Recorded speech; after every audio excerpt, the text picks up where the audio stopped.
नमस्कार दोस्तों, स्वागत है आपका इकोनॉमिक मास्टर यूट्यूब चैनल पर। आज हम बात करेंगे अंतर्राष्ट्रीय श्रम विभाजन एवं विशिष्टीकरण के बारे में। International division of labour and specialisation के बारे में। वर्तमान में उत्पादन प्रणाली के अंतर्गत प्रत्येक उद्योग में उत्पादन क्रिया को छोटे छोटे भागों में विभाजित किया जाता है, जिसके परिणाम स्वरूप प्रत्येक श्रमिक को वही कार्य करने को मिल जाता है जिसमें वह दक्ष होता है अथवा कार्य कुशल होता है। इसी प्रकार उत्पादन व्यवस्था इस प्रकार से की जाती है कि विशिष्ट क्षमता रखने वाले व्यक्तियों द्वारा विशिष्ट कार्य ही संपन्न किए जा सकें। जैसे दर्जी कपड़े अच्छी तरीके से सिल सकता है और मोची जूती अच्छी तरह से बना सकता है, तो कपड़े सिलने का काम दर्जी को करना चाहिए और जूती बनाने का काम मोची को करना चाहिए। यदि दर्जी जूती बनाएगा तो मोची से महंगी पड़ेगी और यदि मोची कपड़े सिलेगा तो दर्जी से महंगे पड़ेंगे।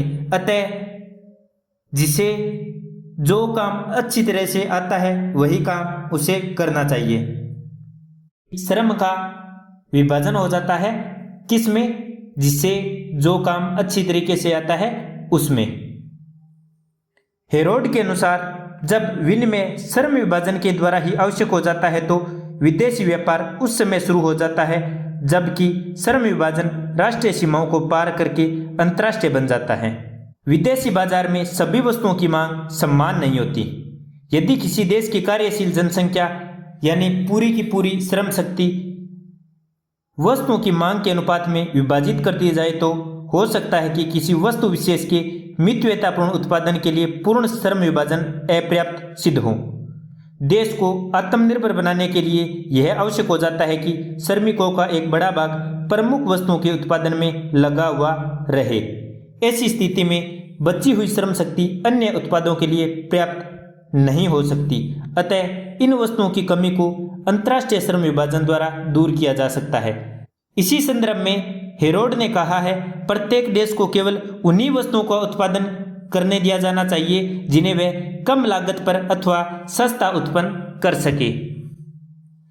एडम स्मिथ का भी यही विचार था कि प्रत्येक राष्ट्र को ऐसी वस्तु के उत्पादन में विशिष्टता प्राप्त करने की स्वतंत्रता होनी चाहिए जिसके उत्पादन के लिए उसे अधिक उपयुक्त साधन उपलब्ध हों।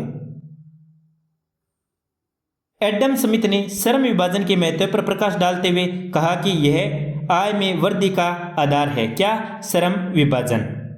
स्वतंत्र व्यापार में प्रत्येक देश को उन वस्तुओं के उत्पादन के लिए प्रोत्साहन मिलता है जिनको कि वह कम लागत पर सस्ता उत्पन्न कर सकता है। इस प्रकार इसमें श्रम विभाजन का विस्तार होता है जिससे कि उनकी आय में वृद्धि होती है। तो श्रम विभाजन आपको समझ में आ गया होगा कि जो व्यक्ति जिस काम में निपुण है उसे वो काम सौंप देना।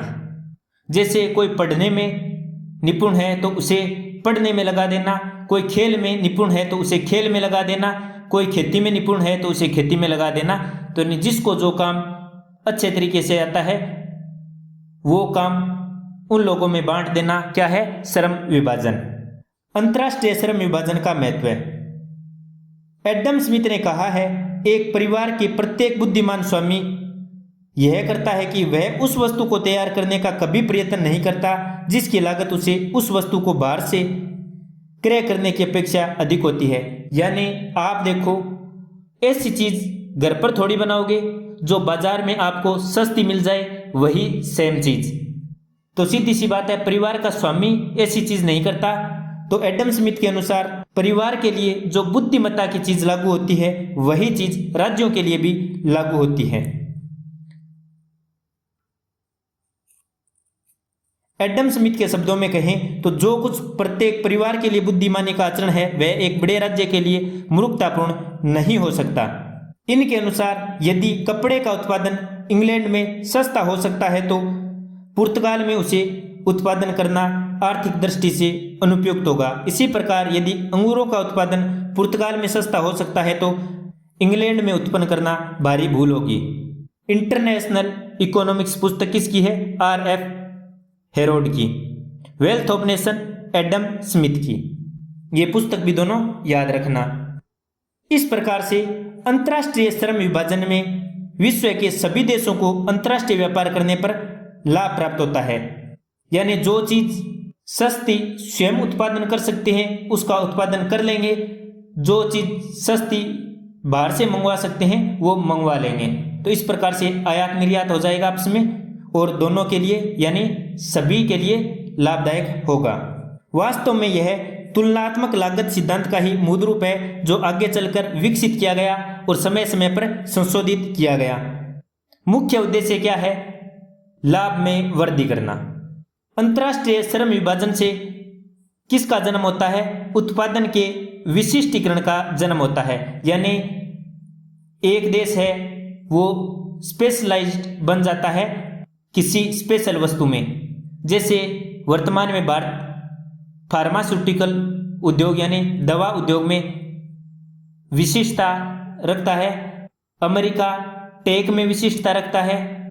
अंतर्राष्ट्रीय श्रम विभाजन के संदर्भ में एडम स्मिथ ने आर्थिक स्वतंत्रता के सिद्धांत को स्वीकार किया। एडम स्मिथ ने स्पष्ट किया कि आर्थिक मामलों में राज्य की स्वतंत्र नीति राष्ट्र की संपन्नता के लिए महत्वपूर्ण है। तो एडम स्मिथ स्वतंत्र व्यापार को राष्ट्रीय नीति के रूप में स्वीकार करते हैं। एडम स्मिथ का विश्वास था कि विदेशी व्यापार से बाजार का क्या होता है? विस्तार होता है। इससे उत्पादकता बढ़ती है, प्रति व्यक्ति आय में भी वृद्धि होती है। यह सभी राष्ट्रों के हित में होता है। वे अपने साधनों या श्रम को ऐसे उत्पादन में लगा सकते हैं जिससे उन्हें अन्य देश की तुलना में अधिक लाभ प्राप्त होता है तथा अपनी अन्य आवश्यकताओं की वस्तुएं अन्य देशों से खरीद सकते हैं जो उन्हें सस्ती पड़ती हैं। एडम स्मिथ ने विदेशी व्यापार के लाभ का वर्णन करते हुए कहा कि इससे एक देश के उत्पादन का अतिरिक्त अंश भूमि एवं श्रम जिसकी देश में मांग नहीं होती विदेश को भेजा जा सकता है तथा इसके बदले में उन वस्तुओं को खरीदा जा सकता है जिसकी देश में मांग होती है। दूसरा, इसके अतिरिक्त उत्पादन को मूल्य प्राप्त होता है जिसका विनिमय उन वस्तुओं से किया जाता है जो उनकी आवश्यकताओं के एक अंश को पूर्ण करती है तथा उनके रोजगार को बढ़ाती है। स्मिथ के अनुसार अंतर्राष्ट्रीय व्यापार की आवश्यकता अंतर्राष्ट्रीय श्रम विभाजन के लाभों को प्राप्त करने के लिए होती है। एडम स्मिथ की विचारधारा आधुनिक अंतर्राष्ट्रीय व्यापार के सिद्धांत का आधार है। एडम स्मिथ ने लागत को श्रम का आधार मानते हुए स्पष्ट किया कि अंतर्राष्ट्रीय व्यापार किस कारण से होता है? लागत में भिन्नता के कारण। उन्होंने अंतर्राष्ट्रीय व्यापार के सिद्धांत में निरपेक्ष लागतों यानी एब्सोल्यूट कॉस्ट को महत्व दिया, जबकि आधुनिक अर्थशास्त्री रिकार्डो इस तरह को स्वीकार करते हैं जिनमें अंतर्राष्ट्रीय व्यापार निरपेक्ष लागतों के अंतर की अनुपस्थिति में भी उत्पन्न हो सकता है। उन्होंने यहाँ तुलनात्मक लागत के अंतर को ही अंतर्राष्ट्रीय व्यापार का पर्याप्त कारण होना स्वीकार किया है। विभिन्न देशों की पारस्परिक निर्भरता एवं विशिष्टीकरण। उत्पादन में लगे हुए उत्पत्ति के समस्त साधन उत्पादन लागत को निर्धारित करते हैं। भिन्न भिन्न देशों में उत्पत्ति के साधन भिन्न भिन्न मात्रा एवं गुण में पाए जाते हैं। विभिन्न साधनों की भिन्न भिन्न उपलब्धता के कारण वस्तु की उत्पादन लागत भी भिन्न भिन्न होती है जो अंतर्राष्ट्रीय व्यापार को जन्म देती है। लागत में भिन्नता के कुछ महत्वपूर्ण कारण नीचे दिए गए हैं, जैसे परिवहन व्यय, बड़े पैमाने पर उत्पादकता, जनसंख्या का असमान वितरण, प्राकृतिक साधनों की उपलब्धता आदि। परिवहन व्यय किस प्रकार से उत्पादन लागत को प्रभावित करता है? परिवहन व्यय वस्तुओं के मूल्य को बढ़ाता है, अतः उद्योगों की वहां स्थापना की जानी चाहिए जहां परिवहन लागत क्या हो? न्यूनतम हो। तो परिवहन भौगोलिक विशिष्टीकरण को महत्व प्रदान करता है। बड़े पैमाने पर उत्पादन विशिष्टीकरण के अंतर्गत उत्पादन बड़े पैमाने पर किया जाता है, यानी जिस चीज में विशिष्टता होती है वो उस वस्तु को बड़े पैमाने पर उत्पादन करते हैं फिर उसका निर्यात करते हैं। तो इस तरह बड़े पैमाने पर उत्पादन भी अंतर्राष्ट्रीय व्यापार को अनिवार्य बना देता है। जनसंख्या का असमान वितरण। विश्व के सभी देशों में सभी जगह जनसंख्या समान नहीं है। जैसे चीन और भारत अति जनसंख्या वाले हैं, जर्मनी, फ्रांस आदि कम जनसंख्या की स्थिति में है। अधिक जनसंख्या वाला देश श्रम प्रधान तकनीकी वाले वस्तुओं का विशिष्टीकरण करके बड़े पैमाने पर उत्पादन करेगा तथा न्यूनतम जनसंख्या वाला देश पूंजी प्रधान तकनीकी का प्रयोग कर वस्तुओं का अधिक उत्पादन करेगा। ये देश वस्तुओं का विनिमय करके अपनी अपनी आवश्यकताओं की पूर्ति सरलता से कर सकते हैं। प्राकृतिक साधनों की उपलब्धता। प्राकृतिक साधनों की दृष्टि से कुछ देश धनी होते हैं जबकि कुछ देश कम धनी होते हैं। भूमि की उर्वरकता भी अलग अलग होती है। जलवायु का भी प्रभाव पड़ता है। विभिन्न देशों की जलवायु अलग अलग होने से खाद्यान्न उत्पादन भी कम ज़्यादा होता है। अतः इन सब की पूर्ति उत्पादन विशिष्टीकरण से होती है और अंतर्राष्ट्रीय व्यापार के माध्यम से आवश्यकताओं की पूर्ति की जाती है। इन सभी को देखने पर पता चलता है विश्व के प्रत्येक देश समस्त वस्तुओं का उत्पादन अपने देश में न करके केवल कुछ चुनी हुई वस्तुओं का उत्पादन करके लाभ कमा सकते हैं तथा जिनका उत्पादन करने में कम विशिष्टता है उन वस्तुओं को क्रय कर सकते हैं। इस प्रकार प्रत्येक देश अंतर्राष्ट्रीय व्यापार से लाभान्वित हो सकता है। श्रम विभाजन की प्रगति के साथ साथ अंतर्राष्ट्रीय व्यापार अपनी अधिकतम सीमा तक बढ़ सकता है। अंतर्राष्ट्रीय व्यापार के लाभ किस प्रकार से होते हैं? आर्थिक व गैर आर्थिक। विशिष्टीकरण एवं श्रम विभाजन से हमें भी लाभ प्राप्त होता है, जैसे सस्ती वस्तु उपलब्ध हो सकती है, आपूर्ति सुनिश्चित हो सकती है, सप्लाई चेन मेंटेन रहती है। एकाधिकार प्रवृत्ति पर रोक पूरे विश्व को एक बाजार के रूप में स्थापित करती है।